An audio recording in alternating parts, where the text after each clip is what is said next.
Is this the future of affordable digital FPV? Latency, quality, range, and penetration? We're gonna put this to the test and see how it stacks up against the competition. Hello, FPV maniacs, and welcome to our unboxing, overview, and first impressions of the Walksnail Ascent Lite combo with a Clover FPV Systems twist. In this video today, we're gonna unbox it and go over the specs while we install it in a Clover cage. Then we're gonna do an in-field comparison of the O4 Pro, the O4 Pro in race mode, then we're gonna swap to the Ascent. By putting the Ascent into a Clover cage, it gives us the ability to put both VTX onto the same 5-inch Lucky, then we're gonna swap over to a 2.5-inch Guinea. And we're gonna be looking at factors like latency, quality, and performance in a real-life setting by a real-life freestyle pilot. And we hope by the end of this video that you can make an informed decision about whether or not the Ascent Lite system is for you. I'm Steve, aka Bad Luck FPV. Welcome to Clover FPV Systems, FPV Everything. Let's get into some specs. What we have here specifically is the Walksnail Ascent Goggles with Lite VTX kit. I bought it on sale for about $165. It's listed now for about $185, and it comes with the goggles and a video transmitter. You can get the VTX by itself for about $36, the goggles by themselves for about $150. You can also buy custom lenses for about $30, and an external battery for about $23. Out the box, you can run it straight from a LiPo battery with the provided cable. And I went ahead and checked, this cable is compatible with my Fat Shark goggles and the DJI goggles V2. It boasts about 1080p at 60 frames per second video, and the video transmitter itself is a super light 6 grams. The camera claims to have a 147-degree view and good night performance. It also claims to have latency as low as 35 milliseconds, making it comparable to the standard modes on DJI, and a max range of 3 kilometers and strong signal penetration. It uses a 4-pin JST connector to interface with your flight controller, and interfaces with firmwares such as Betaflight, iNav, and ArduPilot. One of the things that we're super excited here for at Clover is that it says that it's suitable for RC racing. So that gives me tiny hopes about the power modes and maybe some OSD features that might be available without requiring a flight controller. The camera fits into a single hole 14mm wide mount. The board mounts by a 25mm square pattern with some cheeky holes for 20 by mounting, and it comes with a 90mm camera cable and a 70mm dipole antenna. It fit perfectly into the Clover cage's generic VTX print lineup and came with all of the hardware needed for this to be an almost effortless installation. Just a little bit of soldering needed with the Clover FPV Systems breakout board, which won't be necessary if you're running this on a standard quadcopter setup. Now that I've built with it and had it in hand, let me share with you my first thoughts, starting with build quality. The board and the goggles booted up and worked out the box, so no problems for me there. The actual chips and build quality look nice and tidy. They surprised me with the extra mounting holes. The camera looks tidy, well made, and good quality as well. It doesn't appear that the board is conformal coated. However, if you look at the soldering points for the UART and power wires, you can see what looks like a glue or sealant, and what looks like some drops of the same glue holding down the MIPI cable on both the VTX and the camera, which is a nice consideration. That being said, when it came to the dipole antenna using the UFL connector, there was no glue to hold it in place, so I did have to find a drop of E6000 in order to stop it from popping off as I bent it into this antenna holder.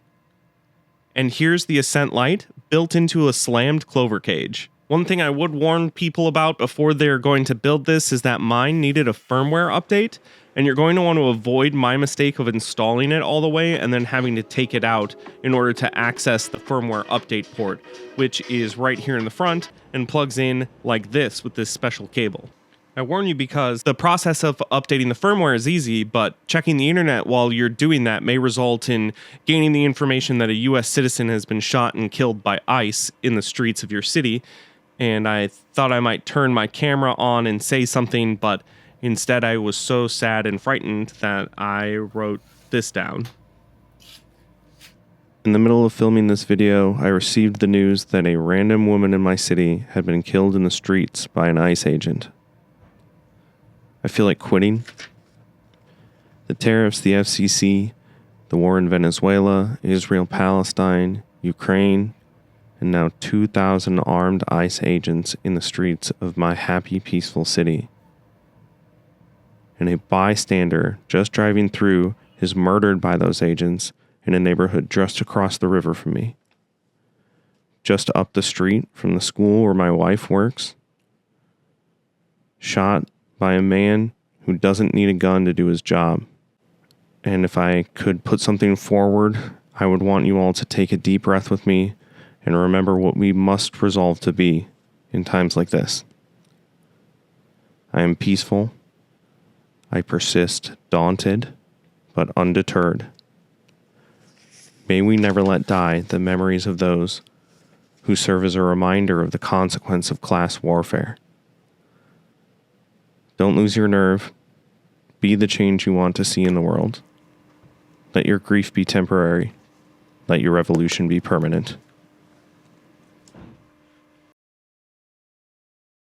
At the time of filming this video, I didn't feel like it was safe for me to fly any of my usual spots in the city without the possibility of being perceived as a bad actor.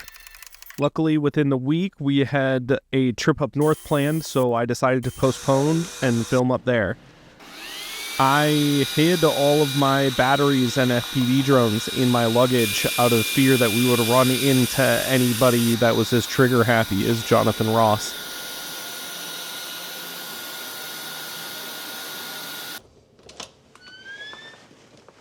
Okay. We made it all the way up to the north, my good buddy Stuart's house, and this is turning out to be just a beautiful place to film this comparison video. We're going to compare the O4 Pro in high quality mode to the O4 Pro in race mode to the Ascent Lite. I had the Ascent Lite on here because I was doing some B-roll, but let's swap it over and get going. It happens to be really cold up here, so I'm gonna hop inside and warm my hands between each take. I'm so excited to fly the Ascent Lite. This is gonna be so fun. Okay, so this is the O4 Pro. These are the settings that I fly all the time. It's pretty much auto everything. Auto camera, auto transmission, auto power. Let's run it and see how it does.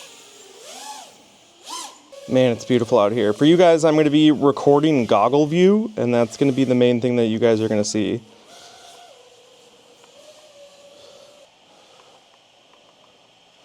See how well we can dip through some trees.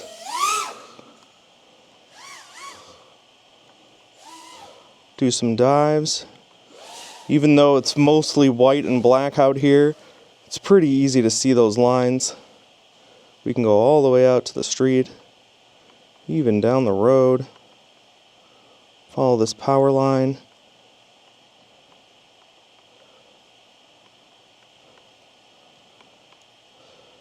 And then back through.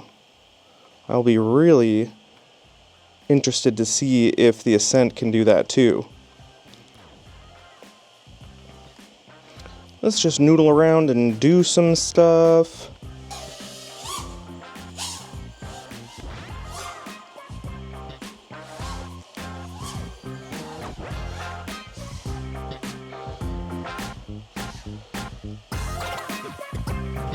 Poking through, finding all the holes, doing all the things that you can do with super high def digital.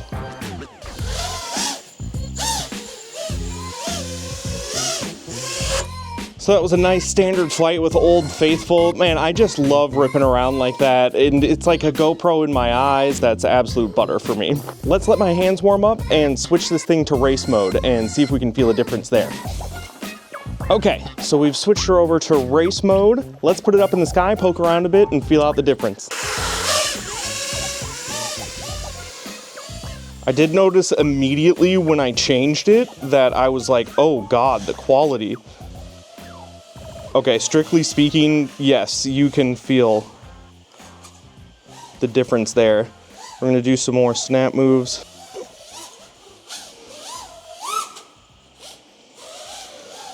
Didn't have the confidence to go for that quite yet, but race mode does make that kind of thing feel really easy.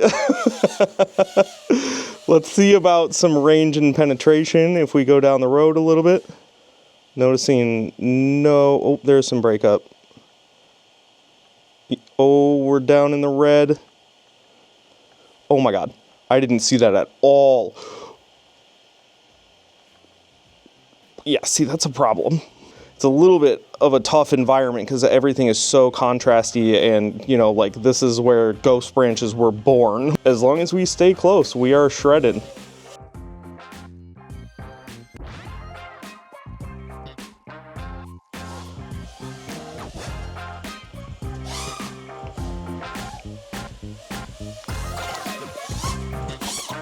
I almost hit the other tree that time.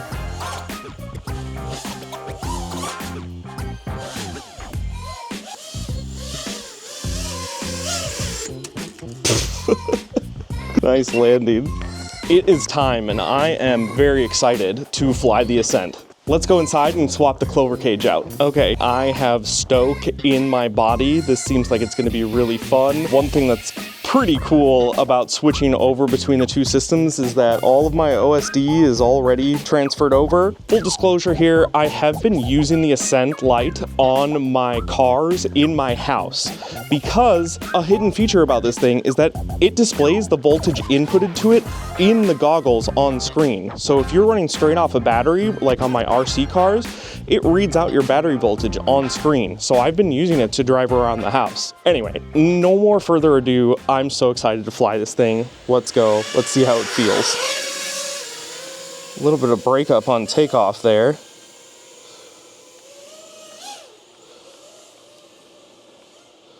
What are we noticing? I mean, look at me fly around.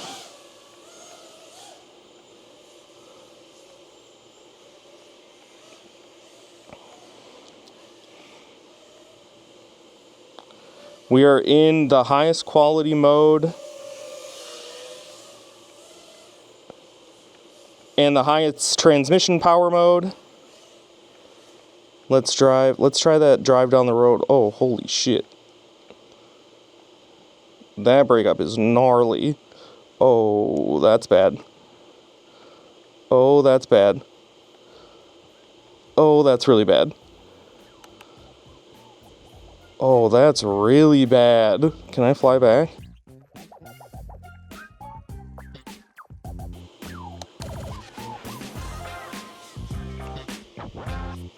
Well, that was really bad. That was really bad. I gotta go find that. I guess I'll be back.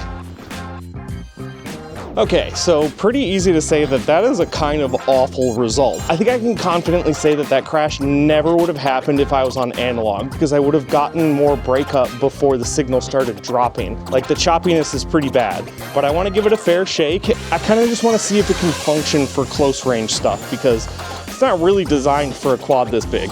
But let's bring it up and give it another chance. We're doing stuff.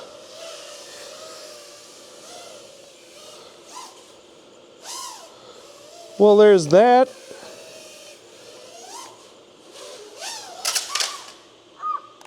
Let's call that user error and try again. Luckily, my props didn't explode this time. As soon as I gave it power, the video looked like it cut.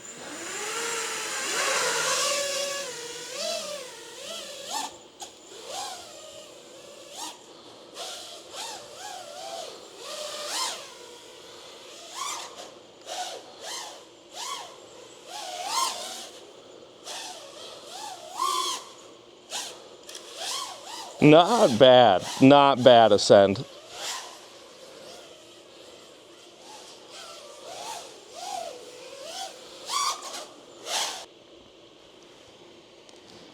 that user error again? Or is it like the je ne sais quoi of trying to fly through latency?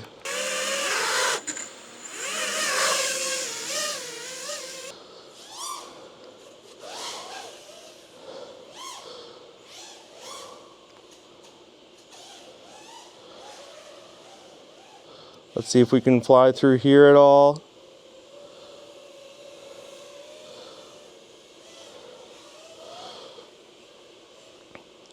Oh, break up just around the corner of the house too. Let's see what it's like on the other side. This is directly on the other side of the house. You know, that wasn't terrible. Could I even hit this gap? No, I can't. Well, this test ended up being pretty weird. Results are wonky. Okay, so I think we can all agree that yesterday's flight produced some... I mean, we all saw what we saw, right? It clearly doesn't have that much range. It clearly doesn't have that much penetration. We are stacking it up against like the best of the best there. I really wish that I wouldn't have forgot my analog setup at home, but I want to give this thing more of a fair shake. It's the Lite VTX, it's a cheap option. We're not gonna get stellar range out of it, but the picture is good. It's great. It's good enough for short range flying. So today, we're gonna switch up a variable. I swapped the Clover cage over to the Guinea 2.5 inch, and with the same VTX, we're just gonna do some close range freestyle with a drone that this Lite VTX is probably better suited for. Let's have some fun.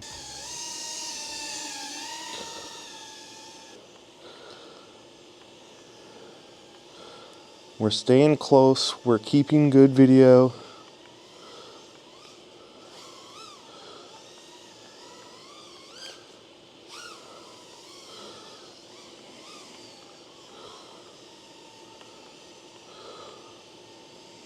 Hey, I did that.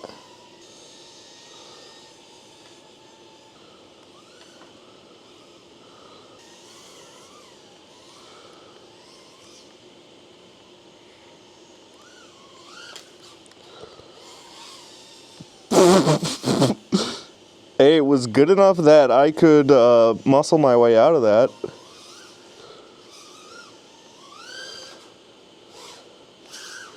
Hey now.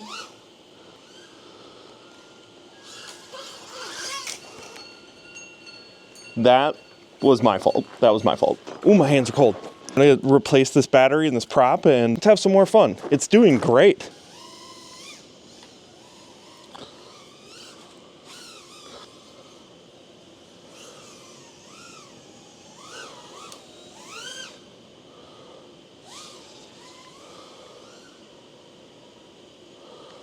Ooh, way too much garble up there.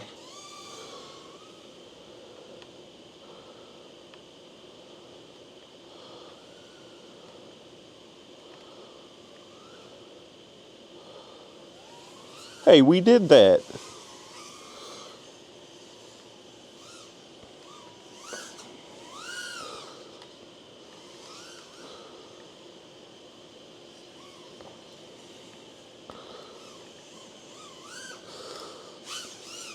Like, could we do something like... Okay.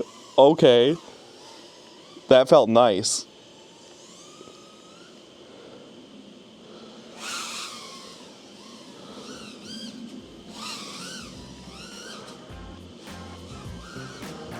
There we go.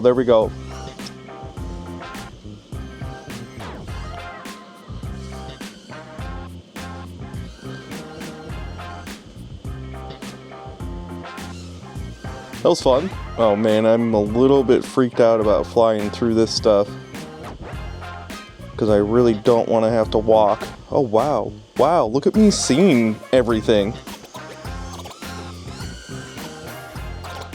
I'll go ahead and put it on camera right now. I am impressed with the picture quality for the price point. Like, the picture quality makes it really fun to fly.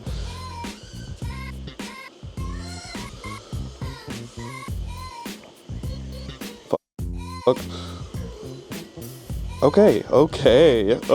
That is a good test of latency. Can I weave through some trees? Look at me doing stuff. Oh, I think I might have broke a piece off of a prop. Hey, all right. Hey, that was good. That was a lot of fun. $35. $35. All right, the Woxnell Ascent Lite. We put it through a lot and we stacked it up against the best of the best. Let me just give you my loose grading on it and then we'll get into specifics. The VTX gets a 7.5 out of 10 and the goggles get a 6 out of 10. Let me let you know why. I'll get all of the bad out of the way first, starting with the goggles. This strap here is incredibly flimsy and cheap. and I give it like 3 months until it's as loose as can be. So the goggles are pretty uncomfortable, but not totally unusable. I use them all the time. When you have them on your face, the biggest point of irritation is on the nose right here, and you are gonna notice a bunch of light leakage because it doesn't really get tight around the eyes at all.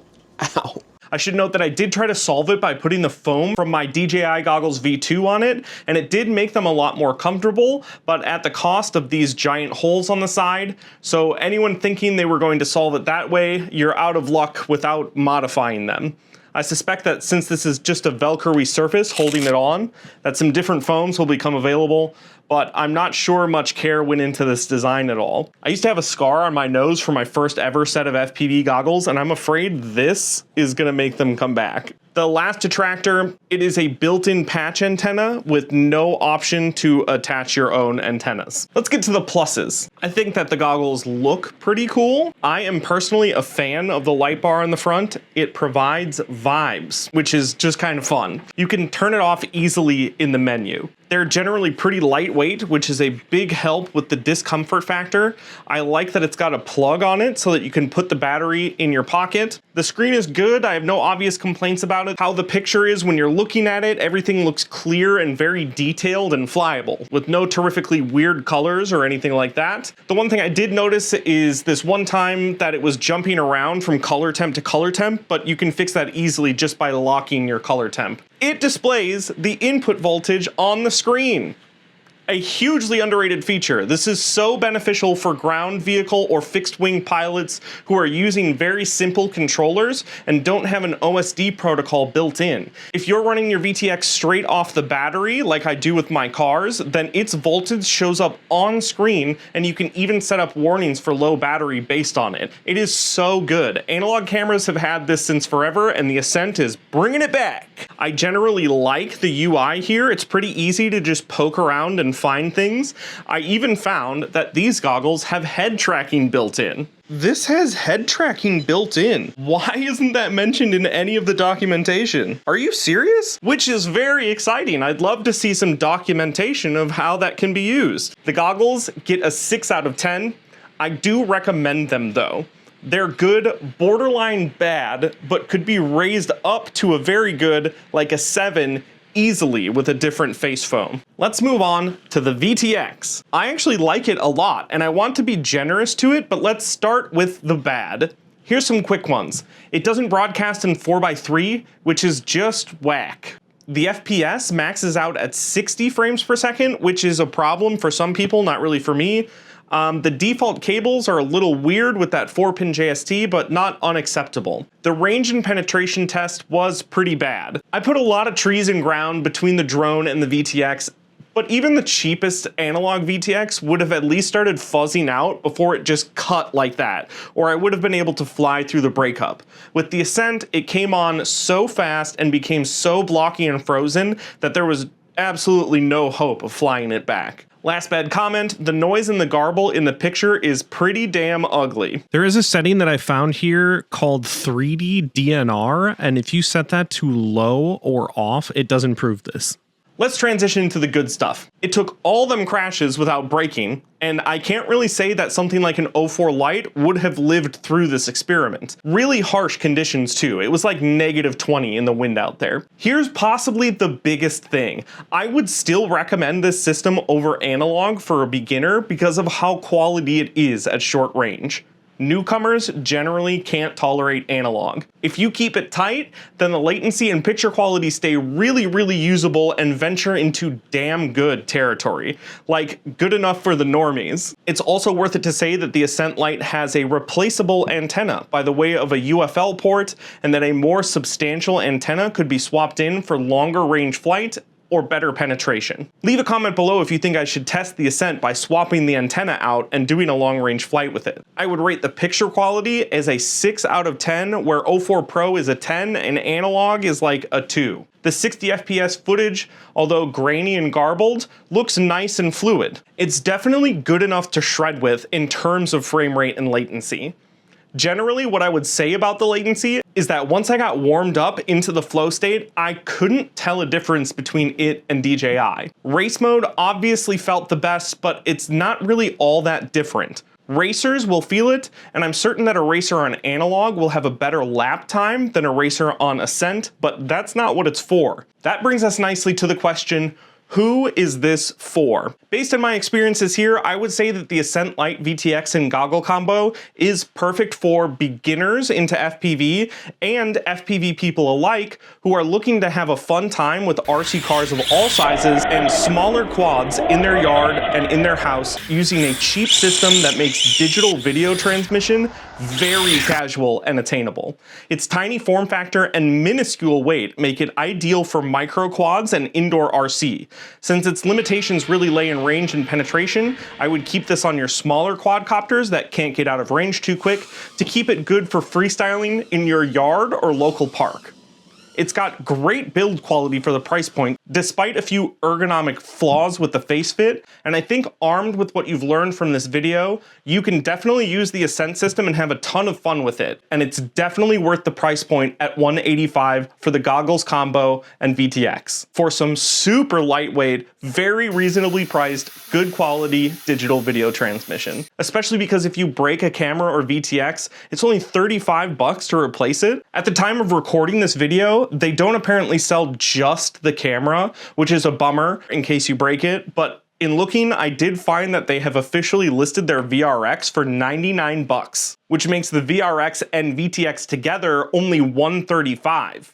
And I'm very excited about it because I would love to be able to slap it on my monitor here and stream my in-house car driving footage straight to it. I would be chillin'. It's bringing us close to the end of this video. I know this is kind of a long one, but I did want to take a second to discuss a few things that are making me excited in general for the Ascent system. Caddx has more or less shown us with this that they're going to be building out this Ascent protocol system, and I could see myself being really excited for a higher end VTX. Nice big camera and an onboard SD card recording. If you're listening, Caddx, please put a microphone on the VTX. I know this is just me and a few other people, but it is so much richer and better for storytelling and so much easier to sync up footage in post, even to have a mic on board. Please, it doesn't have to broadcast audio, but please make it record to the video file if you're thinking about making a higher end VTX with onboard recording, please. That's it, folks. That's the Clover FPV Systems official review of the Caddx Ascent Lite goggle and VTX combo.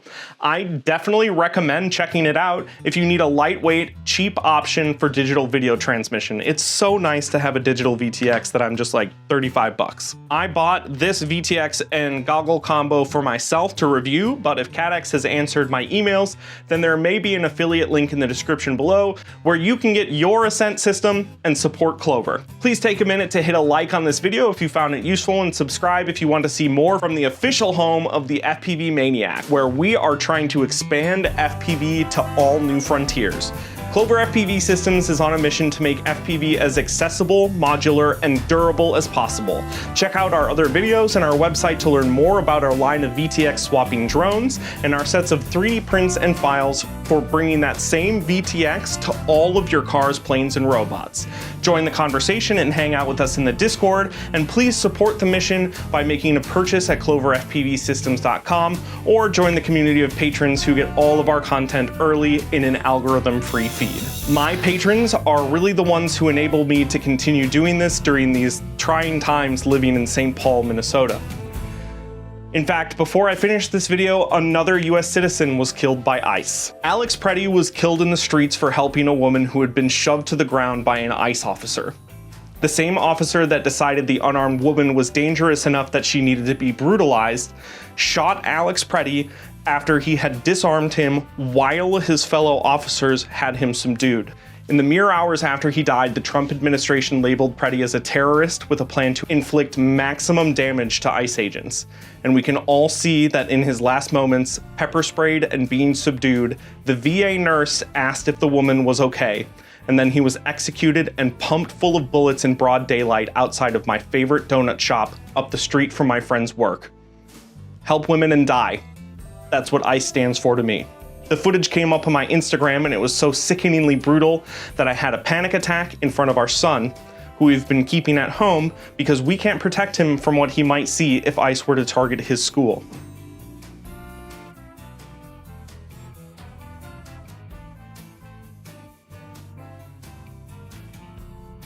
Before I could hide my panic attack, he brought me a blanket and a teddy bear because in the world that we live in, I've been subtly teaching him how to cope with this ever since he was born. I don't say this for pity. I say this that I might evoke sympathy or empathy that you can put forth outward, and I will leave some resources in the links below. So ICE has been in my neighborhood conducting no warrant arrests, just picking people up off the street. So we have been out patrolling, and while I was patrolling, I found an impromptu food bank that has popped up in a Mexican restaurant like a block from my house. I've been volunteering my time there, getting to know them, and they are sending out food packages to people who are too scared to leave their house. They have a GoFundMe set up to accept donations, and I'm gonna include the link for that below. If you donate there, you'll be able to support my community directly. So please give generously. Thank you so much. Steve from Clover FPV Systems signing off from here in St. Paul, Minnesota, the way I always do, except this time I am begging you to persist and be peaceful. Don't give in to hate. I'll be here for you in the next video.